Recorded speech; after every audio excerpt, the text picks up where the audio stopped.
E eu vou pedir que você permaneça com esse texto aberto. E no momento certo nós vamos ler. Não vai ser agora. Quem é pai aqui? Levanta a mão. E os outros pensando um dia com você.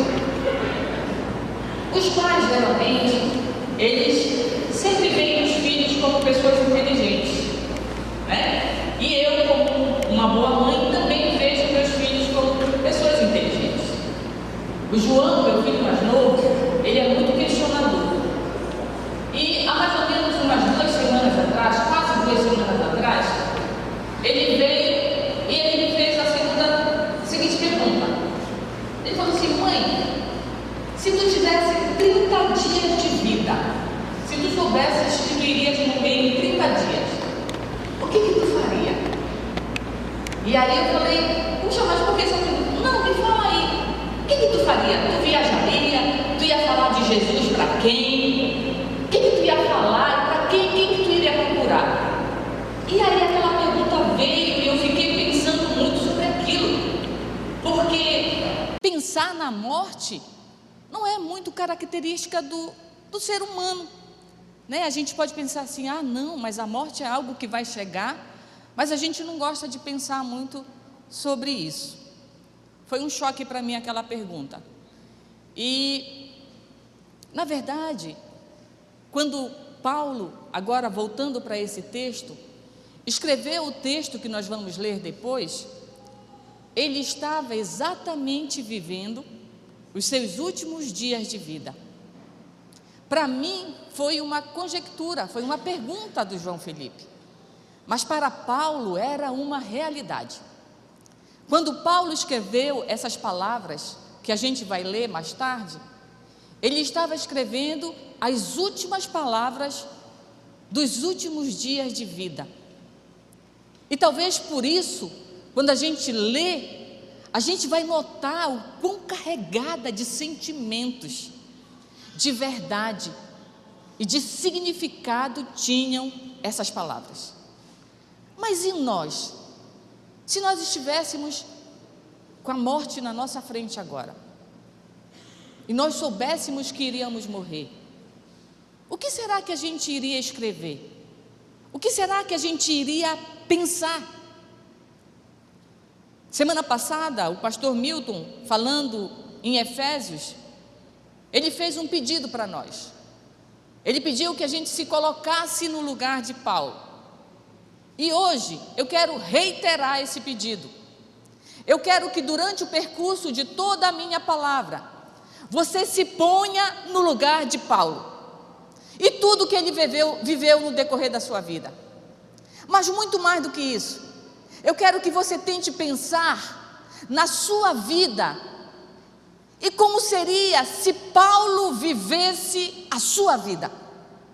Se Paulo fosse pai dos seus filhos, se Paulo fosse casado com a sua esposa, se Paulo fosse casado com o seu marido, se Paulo tivesse os seus irmãos, o seu chefe, os seus amigos lá no departamento, como seria a sua vida se Paulo estivesse no seu lugar? E como seria a vida de Paulo se você estivesse no lugar dele?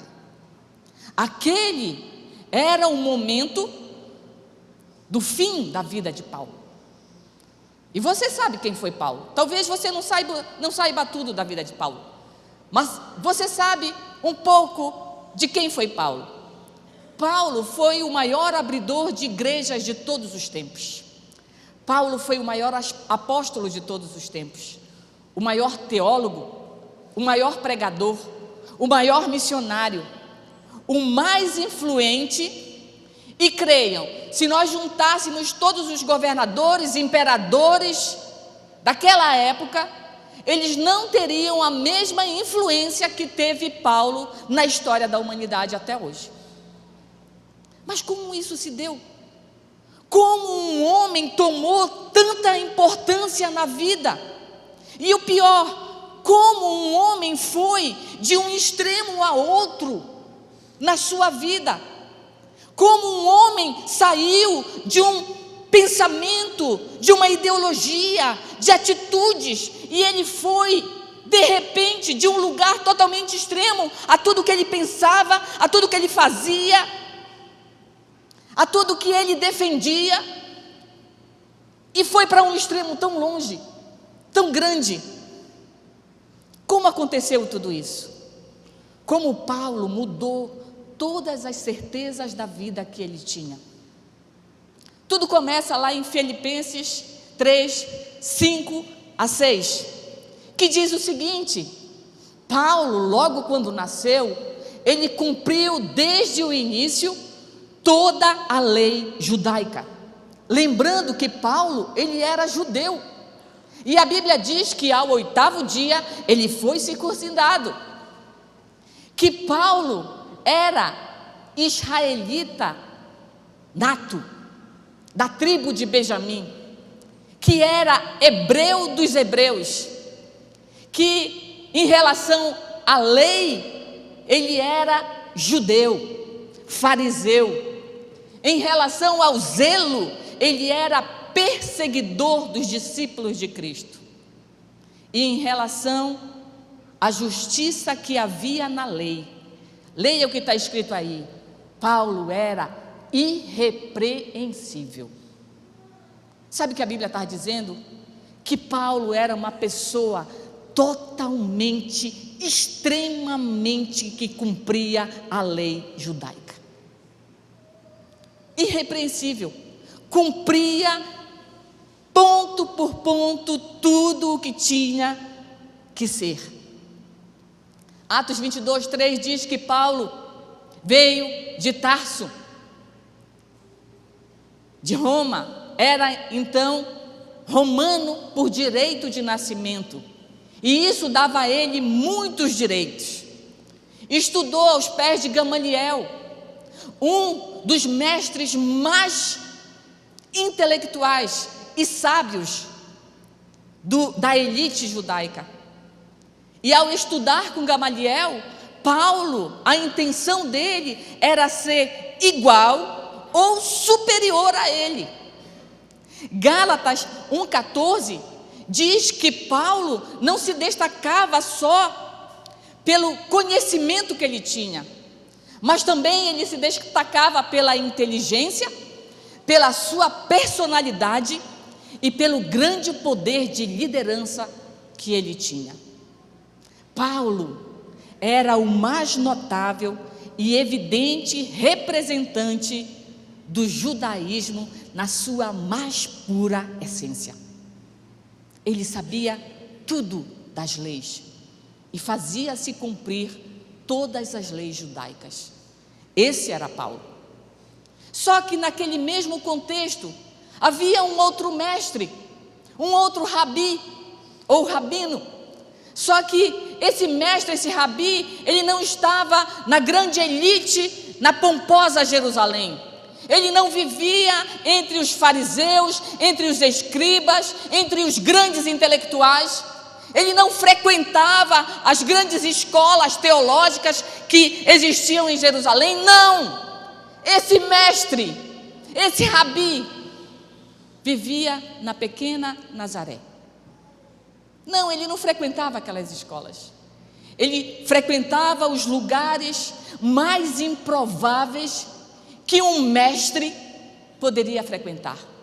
Ele andava com as pessoas mais desprezadas que uma comunidade poderia ter.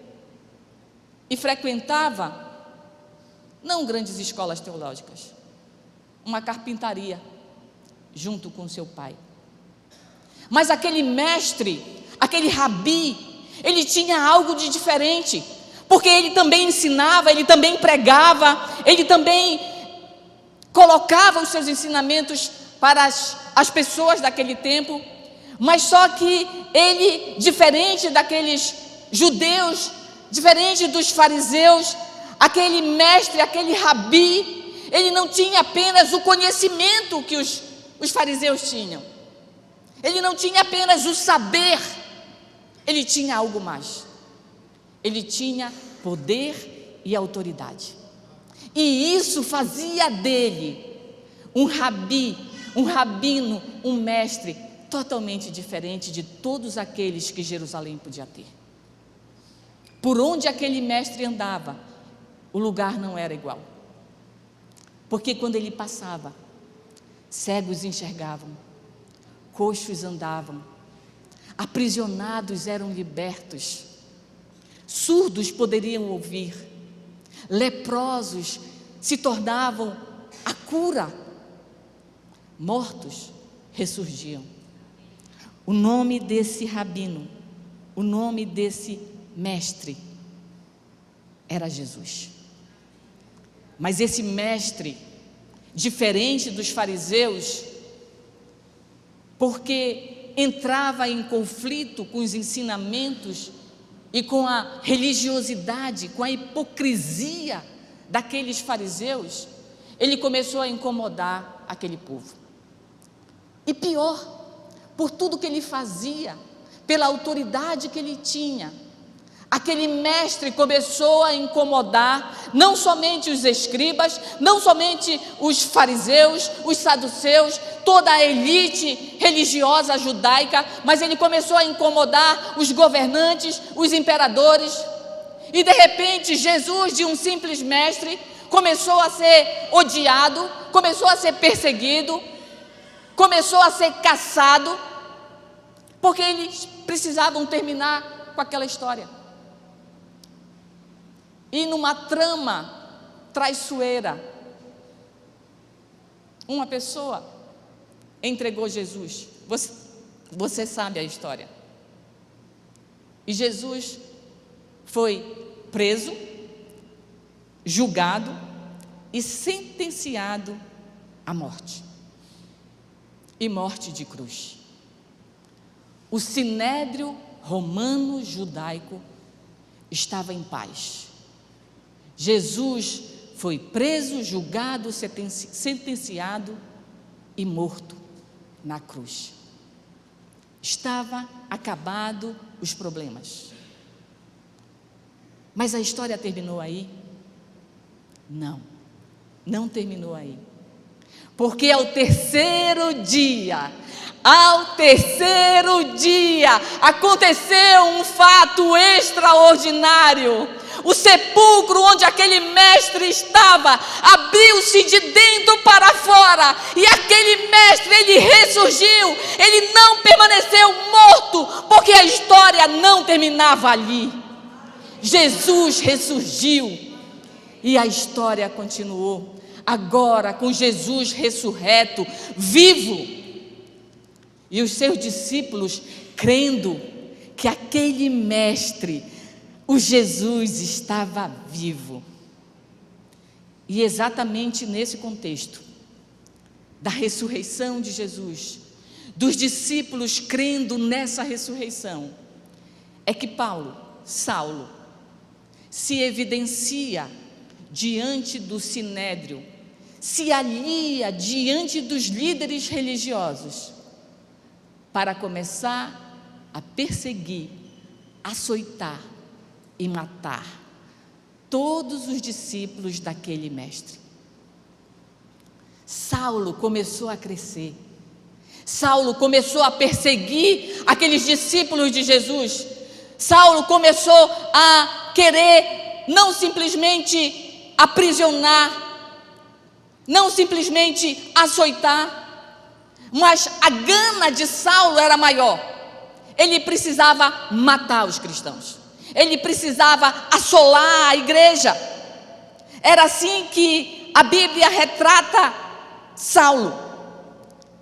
Lá em Atos 9:1, e você pode ir pegando esses textos, a Bíblia fala que Saulo, ele perseguia os cristãos, e ele só parava depois que ele conseguia alcançar aqueles cristãos. A Bíblia fala no original grego que é como se ele fosse uma fera selvagem, que só descansava quando ele conseguia pegar a sua presa e estraçalhar a sua presa. É isso que está dizendo Atos 9:1. Ele compara Saulo como se fosse uma fera selvagem. Aí você vai para Atos 8:3 e diz que Saulo, ele assolava a igreja. E mais do que entrar nos lugares de reunião para pegar aqueles discípulos, Saulo ia mais além. Ele entrava dentro da casa, está lá escrito, Atos 8:3. Ele entrava dentro da casa dos cristãos, ele pegava e arrastava homens e mulheres. Agora imagine essa cena, aquele homem truculento, feroz, pegando aqueles discípulos, arrastando, e a Bíblia diz que ele arrastava, ele açoitava, e com muito prazer ele aprisionava aqueles cristãos. Saulo era um homem maldoso, que tinha prazer em assolar. Gálatas 1:3 diz que muito mais do que assolar, Paulo, ele devastava a igreja. Sabe o que é devastar a igreja de Cristo? Em Atos 9:21, Saulo é posto como o exterminador, não do futuro, mas da igreja. Ele tinha prazer de exterminar tudo aquilo que vinha do Mestre Jesus. Atos 26:9 diz que ele tinha prazer de fazer muitas coisas contra o nome de Jesus. Então, Saulo não só perseguia os cristãos, mas a Bíblia diz que ele perseguia o caminho dos cristãos. Sabe o que a Bíblia está dizendo? Que ele não só perseguia os cristãos, como ele perseguia a religião dos cristãos. E se você for lá para Atos 26:11, mostra que Paulo não só perseguia o caminho, mas ele perseguia o Deus dos cristãos. Então, vamos pensar assim, não tinha sossego. Saulo, ele perseguia os cristãos, ele perseguia a religião dos cristãos e ele perseguia o Deus dos cristãos, Jesus. A Bíblia fala que Saulo, muito mais do que uma perseguição física, que talvez a gente possa sofrer hoje, ele fazia uma perseguição psicológica. Você já passou por uma perseguição religiosa psicológica? Imagine o que esse cara fazia no início da igreja. A gente tem visto algumas coisas não parecidas, um pouquinho. Era como se fosse uma pressão. Quando se falava no nome Saulo, os cristãos tremiam, porque ele causava medo e temor. Mas eis que chega Atos 26:14. Abra sua Bíblia em Atos 26:14. Sabe o que está dizendo lá em Atos 26:14? Que agora Paulo, ele está com uma carta e implacavelmente ele está a caminho de Damasco para fazer, sabe o que?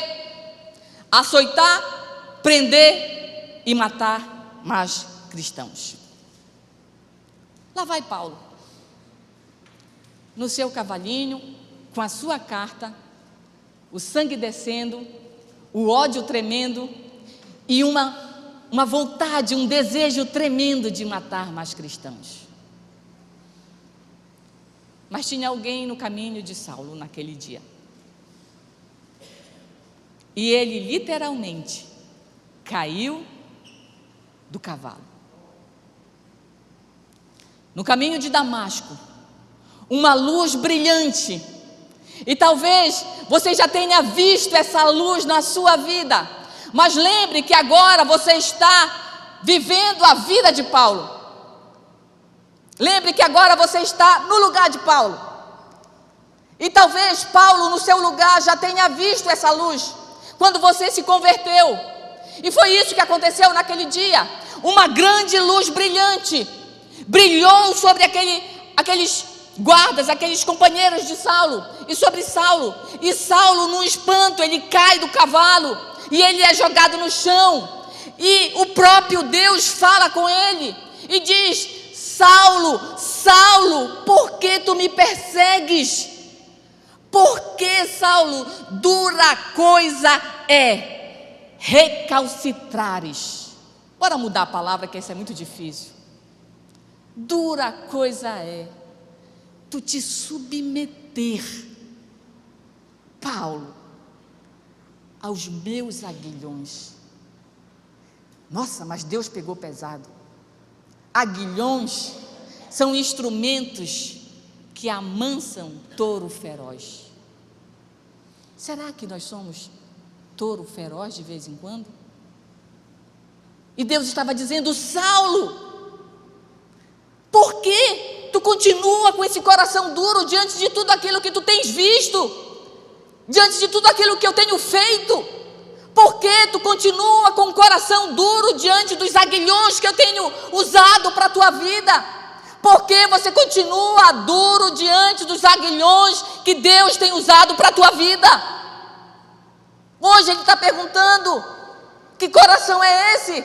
Que vida é essa? Que não se rende, que não se submete, que é um touro indomável. Mas o aguilhão foi mais forte. O poderoso Saulo, o assassino, o atroz, a fera selvagem, o touro indomável, agora está no chão. O domador de touros apertou o aguilhão. Saulo agora está no chão. Não existe mais touro bravo. Ele está no chão, cego, submetido, tocado pelo próprio Deus numa experiência única. Paulo está no chão. Pense que você está no lugar de Paulo. Paulo está no chão, sendo puxado pelos aguilhões do próprio Deus, dizendo: é hora de parar. É hora de parar, Saulo. É hora de se submeter. É hora de você ficar no chão, submetido. O touro está domado. O maior perseguidor da igreja está no chão. E agora, o maior perseguidor da igreja de Cristo está convertido.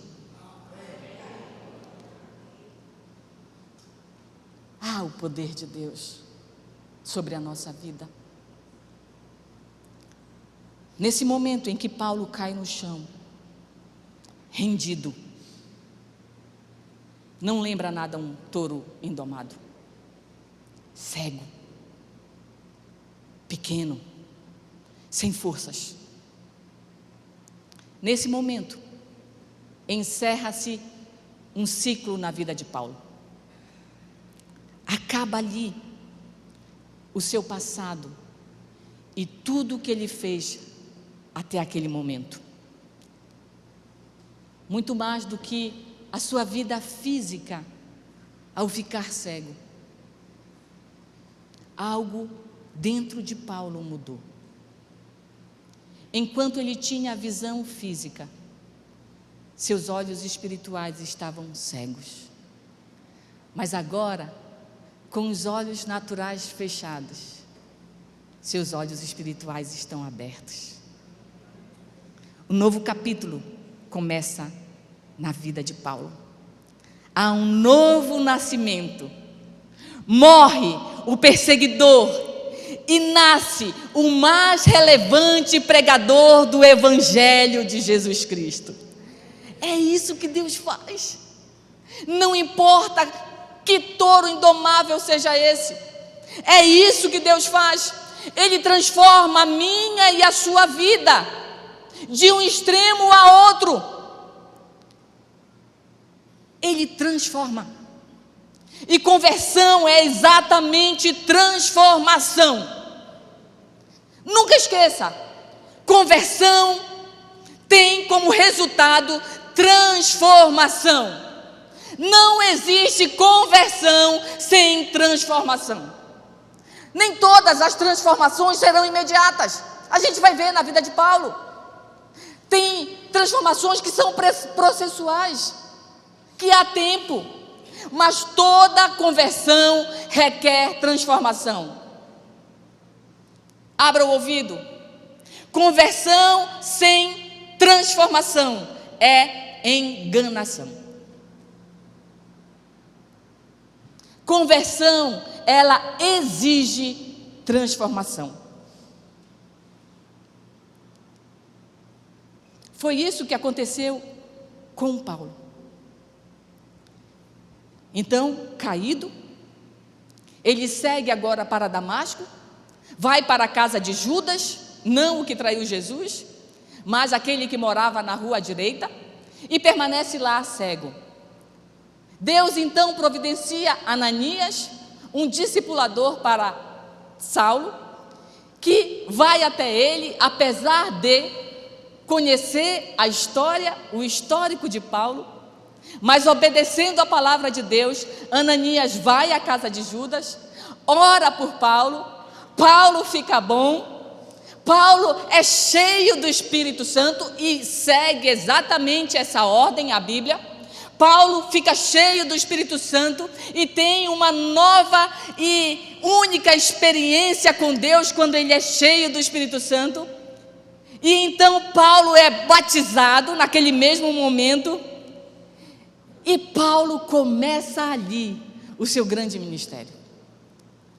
E se você olhar lá em Atos 9, 20, a Bíblia diz que Paulo, ele fala que realmente Jesus Cristo era o Senhor, o Filho de Deus.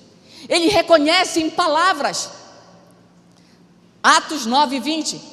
Mas se você seguir um pouquinho, em Atos 9, 22, a Bíblia fala que agora não só Paulo fala que Jesus Cristo é o Filho de Deus, mas Paulo demonstra com a sua própria vida, porque conversão requer transformação. Não adianta só eu falar que eu sou convertido, eu preciso demonstrar que eu sou convertido. A minha vida, ela precisa falar muito mais do que a minha boca, da transformação que Jesus Cristo faz em mim. É isso que Paulo fez em Atos 9, 20 e em Atos 9, 22. Agora Paulo está dizendo por experiência própria, eu sei. Não só de falar, mas de viver. Eu sei que Jesus, o Mestre, é o Filho do Deus vivo. Mas agora Paulo está do outro lado. Ele não é mais perseguidor. Ele está do outro lado. E sabe o que acontece? A conversão de Paulo, por ser legítima, ela começa a evidenciar a transformação.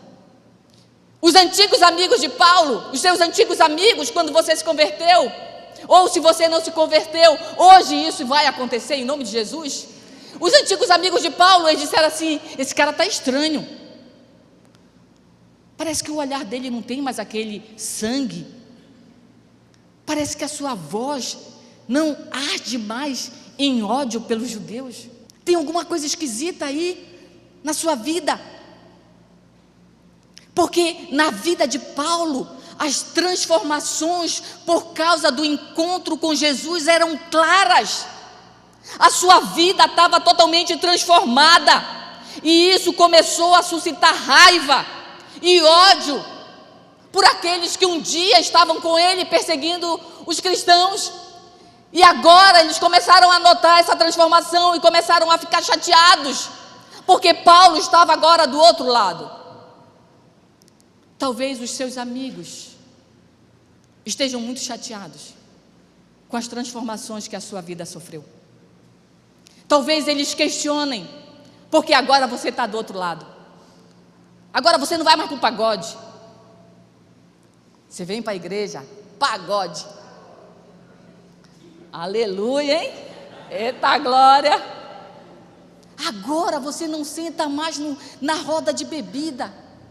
Agora você não experimenta mais a droga mais nova. E isso causa estranheza aos seus amigos antigos. E pior, causa ódio. E pior ainda, sabe o que aconteceu? Os antigos amigos de Paulo começaram a perseguir. Porque agora ele não era mais perseguidor, ele estava do outro lado. Agora Paulo era perseguido. Porque a sua vida evidenciava que Jesus Cristo também tinha transformado a sua vida.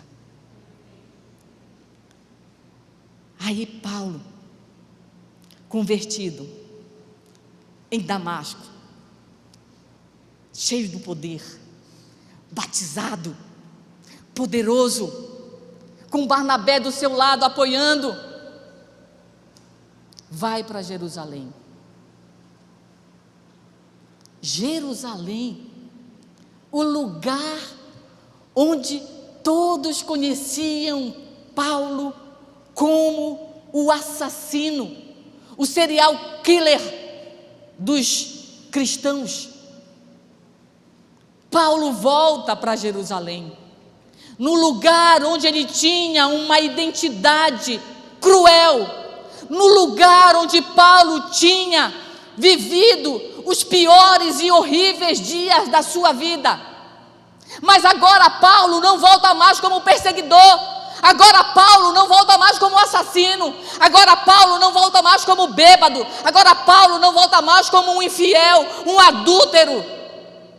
Paulo volta com uma nova identidade.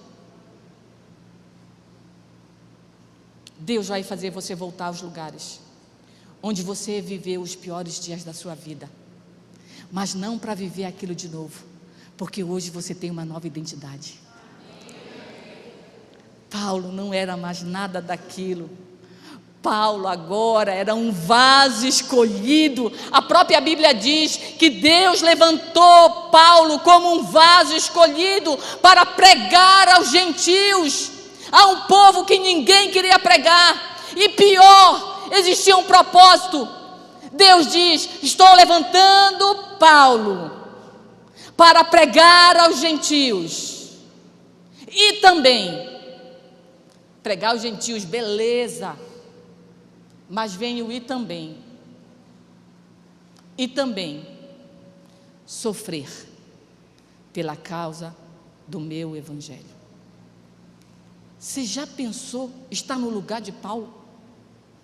Ser levantado para pregar para multidões, para levar as boas novas para multidões, para trazer vida e renovação, mas ao mesmo tempo para viver perseguições, prisões, açoites, dores, porque esse também era o propósito de Paulo ter sido levantado. E a Bíblia diz que Paulo volta para Jerusalém, mas agora Paulo não volta mais para levar a morte. Paulo vai para Jerusalém com uma nova identidade. Paulo vai para levar a vida. Deus vai te levar a esses lugares aí que você sabe por onde você andou, né? Eu não sei, mas Deus sabe. Mas não é para fazer o que você fazia antes, é para levar a vida, as boas novas de Cristo, com uma nova identidade. E lá em Jerusalém, Paulo teve que mostrar para os próprios discípulos de Jesus que a sua vida realmente tinha vivido uma conversão verdadeira, porque os discípulos começaram a ter medo. Eles sabiam quem era Paulo. Sabe o que aconteceu? A Bíblia diz lá em Atos 9:26, que não foi 1, 2, 3, que todos os discípulos de Jesus não acreditaram em Paulo. Esse cara está com papo furado. Ele está aprontando para matar a gente. Sabe o que vai acontecer? Tem amigos seus, tem pessoas aqui de dentro da igreja que não vão acreditar na tua conversão, que vão dizer assim: a Leila, conheço o passado da Leila. Se conhece, o problema é seu. Eu vivo no presente e no futuro. Mas aquelas pessoas, eles diziam: não, a gente sabe quem é Paulo. Não é não, toma cuidado com ele.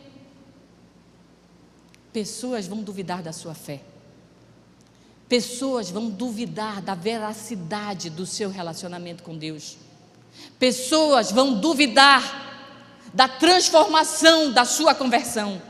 Mas sabe o que você vai fazer? Aquilo que Paulo fez. Não estou nem vendo, eu vou seguir em frente. Foi isso que Paulo fez. Ele permaneceu firme e mostrou com a sua vida, mostrou com as atitudes da sua vida que ele realmente era uma nova criatura, que ele realmente não era mais aquele Paulo do passado. Porque se Paulo fosse pensar na sua vida, com tudo aquilo que ele tinha feito, e ele tinha feito coisas horríveis, ele jamais iria imaginar em quem Deus iria transformar ele. Se você pensar na sua vida de acordo com tudo aquilo de errado que você fez no seu passado, você jamais irá conseguir ver aquilo que Deus pode fazer na sua vida no passado e no presente e no futuro.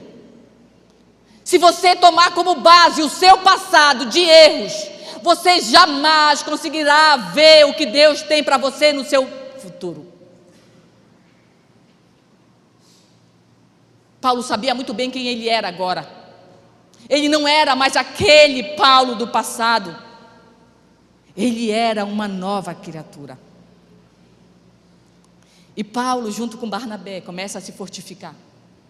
E Paulo agora, ele não cresce mais como um aliado do sinédrio judaico.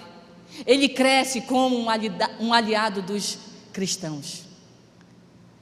E exatamente por causa da sua inteligência, da sua capacidade, Paulo começa a liderar. Paulo começa a crescer.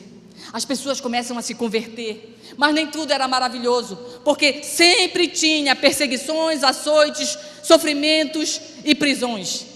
Quanto mais Paulo crescia, quanto mais Paulo pregava e convertia pessoas, mais a perseguição em cima de Paulo aumentava.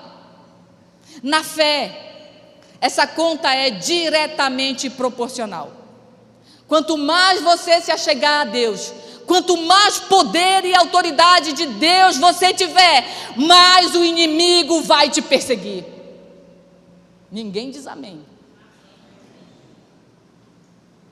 Quanto mais próximo de Deus, mais o inimigo vai te atacar. E mais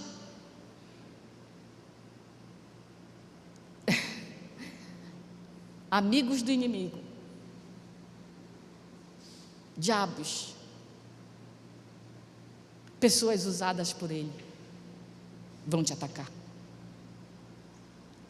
Mas faz parte. A conta é diretamente proporcional.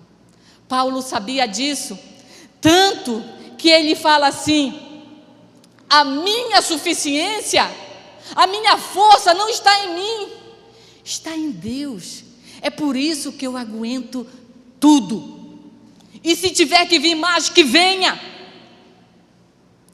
E aí Paulo então volta para Tarso, a sua cidade natal, e fica por um bom tempo lá. Mas lá em Atos 11, a Bíblia relata um grande avivamento em Antioquia. Com certeza você já ouviu falar desse avivamento. E Paulo agora está lá em Tarso, mas Barnabé estava lá. E lembra que Paulo está em Tarso. E Barnabé, o discipulador, vai, busca Paulo e traz para Antioquia. E lá em Atos 11, a Bíblia fala que Paulo e Barnabé, quando pregavam, eles arrastavam numerosas multidões para a conversão e para o crescimento da igreja. Você já pensou o poder que tinha a palavra de Paulo? Esse mesmo poder o inimigo usava para perseguir. Paulo então parte com Barnabé e agora Marcos para perto da Panfilha. Vai fazendo aí o que Paulo está fazendo, tantas viagens. E agora eles chegam, e lá é um local muito ruim, é um lugar que tinham muitos alagamentos, e provavelmente Paulo fica doente, e Marcos com medo de também ficar doente. Isso são questões de estudiosos que eles colocam. Marcos fica com medo de ficar naquela região e volta para a casa da mamãe. E fica só Paulo e Barnabé. E continuam a viagem. E continuam fundando igrejas. E Marcos parte. E Paulo parte, junto com Barnabé. E vão para a Antioquia da Psídia. Não é a mesma Antioquia, é outra. Antioquia da Psídia. E lá eles fundam a igreja em Antioquia da Psídia, em Derbe, em Icônio e em Listra. E lá em Listra, você sabe, Paulo foi apedrejado. Mas agora ele já tinha a sacada dos cristãos. Ele finge que estava morto e depois ele dá no pé. Paulo não parava. Saindo de lá, ele vai e funda a igreja que está em Jerusalém. Ele volta para Jerusalém. E quando ele volta para Jerusalém, a igreja, lembrem que quando ele chegou lá a primeira vez, a Bíblia fala que todos desconfiaram de Paulo. Agora em Atos 14, 27, a Bíblia diz que a igreja reunida nota o poder de Deus na vida de Paulo. Sabe aquelas pessoas que um dia não acreditaram em você? Calma, vai chegar o dia que elas vão notar o poder de Deus na sua vida. E Paulo diz assim: o poder não é meu, não tem a ver comigo, o poder é de Deus. E lá em Atos 15, a Bíblia fala que muitos gentios aceitam ao Evangelho de Cristo. E alguns fariseus convertidos, ligados ainda à lei, à antiga aliança, eles dizem assim: não, que história é essa? Não, para ser salvo você tem que passar pela circuncisão. Não, para ser salvo você tem que fazer o curso de doutrina. Não, para ser salvo você tem que fazer parte do ministério da alabachúria. Não. O que aconteceu naquele dia foi que os fariseus, religiosos, hipócritas, quiseram condicionar a salvação dos gentios a uma obra humana. Sabe o que Paulo faz? Se levanta e diz: opa, está errado. A salvação de Jesus Cristo não está ligada à obra humana. Nada do que você ou eu possa fazer ou deixar de fazer vai nos colocar ou tirar do céu. A única coisa que nos dá a salvação é Jesus Cristo, o sacrifício de Jesus Cristo na cruz. E esse sacrifício custou o preço da vida dele. Por isso que o nome é graça. E quando Paulo fala aquilo para aqueles cristãos, a igreja entra em alvoroço. E eles precisam fazer uma reunião e definir. E é por isso que até hoje, eu e você cremos que a salvação é por meio da fé em Cristo Jesus. E que nada, nenhuma obra que eu possa fazer pode me dar a salvação. Eu sou salvo pela fé. E a minha fé produz obras. Em seguida, Paulo vai com Barnabé e tenta voltar às viagens que ele tinha feito. Mas acontece um grande problema. Barnabé quer levar Marcos novamente. E Paulo diz assim: não, com esse aí eu não vou. Ele já aprontou uma vez. Você já viveu isso? Paulo era um homem como eu e você. E ele também tinha problemas de relacionamento. A tal ponto que ele e Barnabé brigaram, que eles se separaram naquele dia por causa de Marcos. Você já brigou com alguém defendendo outra pessoa? Você já teve problemas de relacionamentos dentro da igreja? Já teve problema com o seu liderado? Já teve problema com o seu discipulador? Problemas fazem parte da vida. Por isso é necessário ter sabedoria para sabermos resolver os problemas. Barnabé e Paulo não caminharam mais juntos. Paulo segue agora com Silas e começa uma nova estrutura de caminhada e de fundação das igrejas. A Bíblia fala que Paulo pega Silas e vai para Macedônia. E quando chega lá, Paulo começa a curar. E ele cura uma menina. E isso causa grande alvoroço naquela cidade. E a Bíblia diz que as pessoas daquela cidade se revoltam a tal ponto que eles açoitam Paulo e Silas em praça pública e depois os mandam para a prisão. E lá na prisão, você pode pensar assim, que Paulo tinha ficado muito revoltado. Eu estava fazendo a vontade de Deus, me sacrificando, e aí eu sou exposto em praça pública e depois ainda sou preso. É revoltante. Dá vontade de chutar o balde. Eu venho para a célula, faço todas as coisas, venho para a igreja e ainda acontece tudo de errado na minha vida. Não, é revoltante isso. A Bíblia diz que meia-noite, na prisão, Paulo e Silas não estão murmurando, estão louvando e adorando a Deus. E todas as vezes que em meio ao caos, o meu coração louvar e adorar a Deus, o Senhor virá com ação sobrenatural.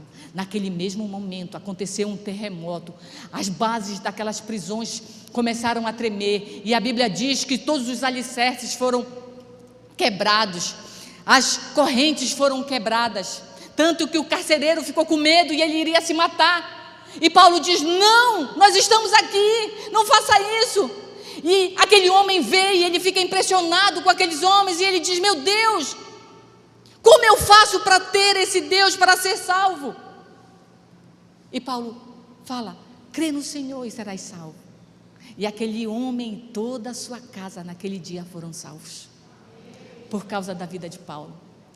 E aí Paulo vai então, sai da prisão e parte para Tessalônica, onde planta novas igrejas.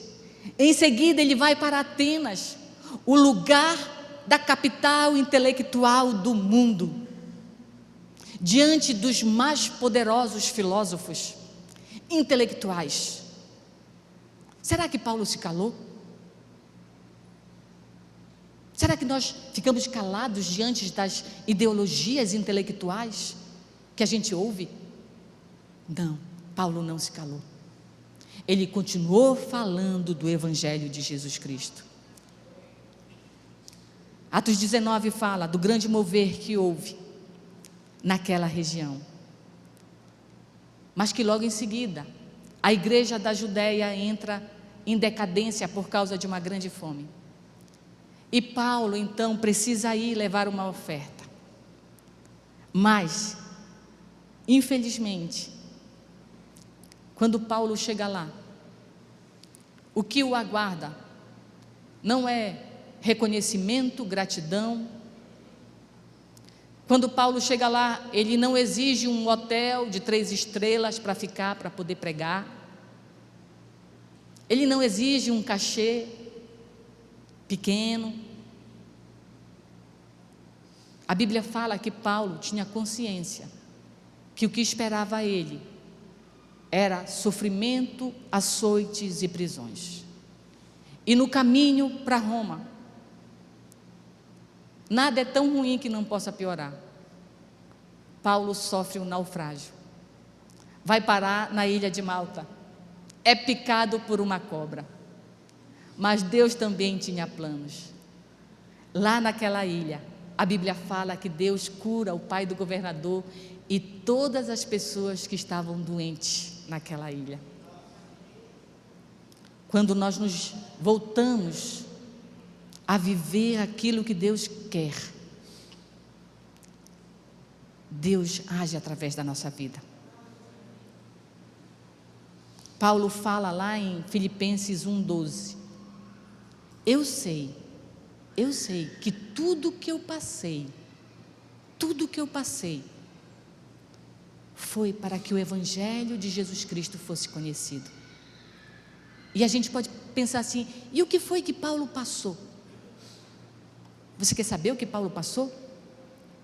Ele foi perseguido em Damasco, rejeitado em Jerusalém, apedrejado em Listra, açoitado em Filipos, escorraçado em Tessalônica, expulso em Bereia, difamado e preso em Atenas, visto como impostor em Corinto, preso em Jerusalém, acusado em Cesareia, sofreu naufrágio indo para Roma, foi picado por uma cobra em Malta e preso. Então, o que acontece? Paulo agora está preso em Roma, não como um criminoso. Seu crime era não cumprir a lei judaica. Cumpre os 2 anos, sai de Roma e agora planeja a sua 4ª viagem. Excelente. Quando Paulo inicia a sua 4ª viagem, acontece algo que ninguém estava esperando. E agora você pode ver isso em qualquer livro de história. Enquanto Paulo sai da prisão e vai para a sua 4ª viagem, acontece o grande incêndio em Roma. Nero, exatamente. E a história diz que toda a cidade de Roma é devastada. 14 bairros de Roma, desses 14, 10 bairros são totalmente consumidos e devastados pelo fogo. Curiosamente, 4 bairros não pegam fogo. Adivinha por quê? Eram exatamente os bairros onde os discípulos de Jesus moravam. Nero, o verdadeiro criminoso, usa isso como causa, como justificativa para dizer: foram os cristãos que botaram fogo em Roma. E o maior líder deles, Paulo, foi o criminoso. Imediatamente, Paulo é preso. E é exatamente na prisão, quando ele está sentenciado à morte, há poucos dias antes dele morrer, é que Paulo escreve esse texto, que diz o seguinte. Ele escreve para Timóteo. Ele diz assim: olha, quanto a mim, Timóteo, eu já estou sendo oferecido em libação, eu já estou sendo derramado como honra para o meu Deus. O meu fim já está próximo, a hora da minha morte é chegada. Combati o bom combate. Paulo está dizendo assim: todas as lutas que eu tinha que lutar, eu lutei. Eu completei a carreira. Imagine-se no lugar de Paulo. Eu completei todos os propósitos que Deus me deu. Eu guardei a fé. Tempestades não me fizeram perder a fé. Prisões não me fizeram perder a fé. Dor não me fizeram perder a fé. Falta não me fizeram perder a fé. Traição não me fizeram perder a fé. Abandono não me fizeram perder a fé. Eu guardei a fé.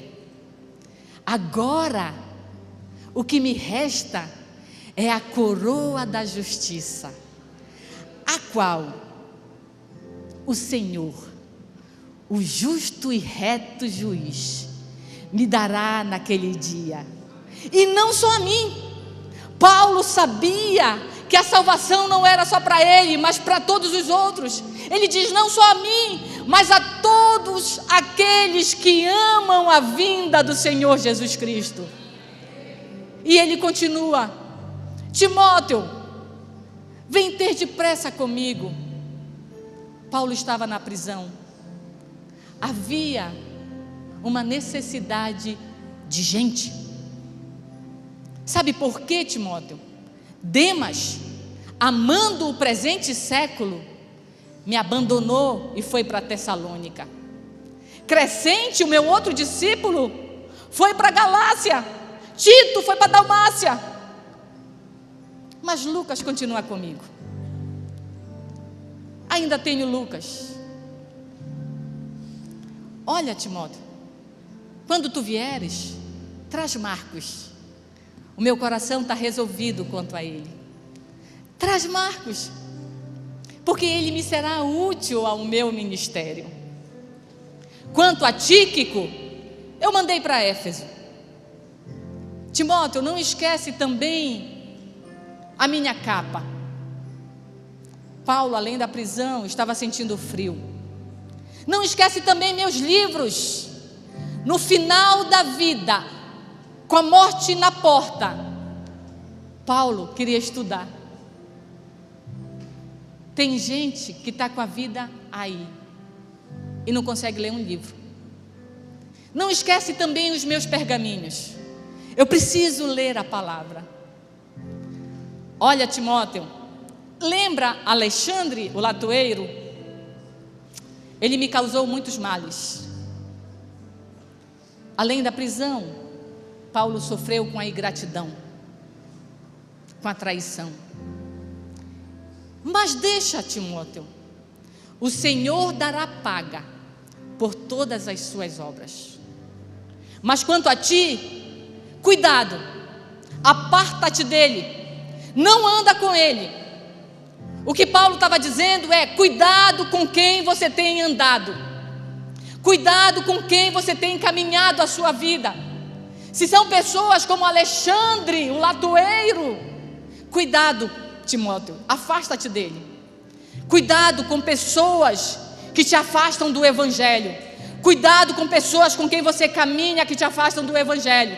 Cuidado com pessoas com quem você divide a sua vida. Cuidado com pessoas com quem você divide a sua mesa.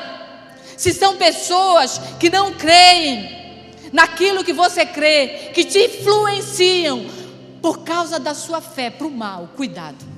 E Paulo fala por quê? Sabe por quê? Porque Alexandre, ele resiste fortemente a todas as nossas palavras.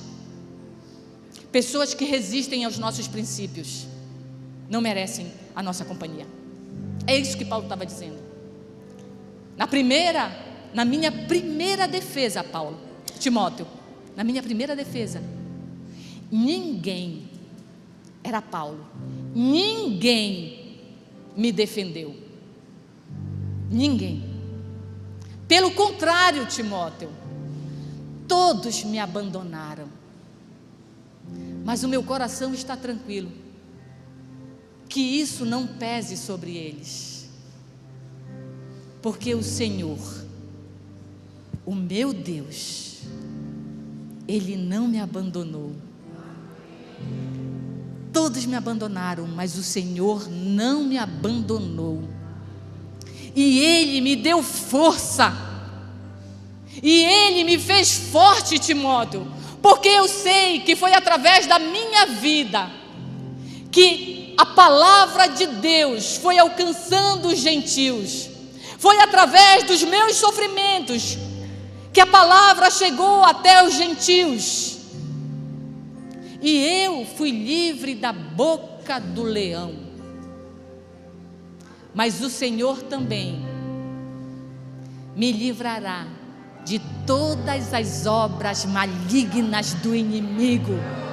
E Ele, o Senhor, me levará a salvo, para eu ir morar no seu reino celestial. A Ele toda glória pelos séculos dos séculos. Amém. Foi isso que Paulo